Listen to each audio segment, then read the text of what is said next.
सभी को प्रभु यीशु के नाम से जय मसीह की। आज की प्रभात मनन के लिए वचन निकालेंगे मरकुस की किताब, उसका 1 अध्याय 40 से 43 पद तक। कुछ इस प्रकार लिखा है।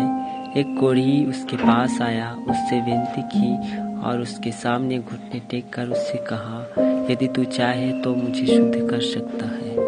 उसने उस पर तरस खाकर हाथ बढ़ाया और उसे छूकर कहा, मैं चाहता हूँ तू शुद्ध हो जा। और तुरंत उसका कोढ़ जाता रहा और वह शुद्ध हो गया।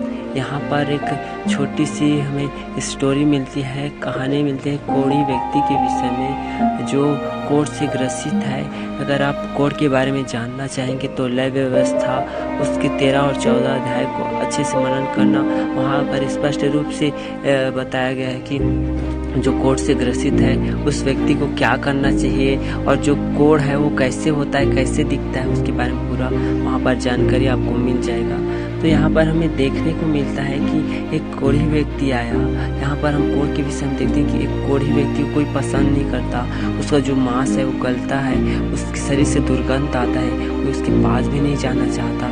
लेकिन वो कोढ़ी व्यक्ति क्या है, निराश है, दुख है, बहुत दिनों से इस रोग में पड़ा हुआ है, लेकिन वह किसी के पास जाकर नहीं कह सकता कि मुझे ठीक कर, किसी डॉक्टर के पास नहीं जा सकता कि मुझे चंगा कर। क्योंकि देखा जाता है कि अगर किसी व्यक्ति को कोढ़ है तो पहले, अब वैसा देखा नहीं जाता, लेकिन पहले के दिनों में ऐसा होता था कि उसको कस्बे से बाहर रखा जाता था या नगर से या गांव से उसको बाहर रहना पड़ता था या अलग से उनकी बस्तियां होती थी।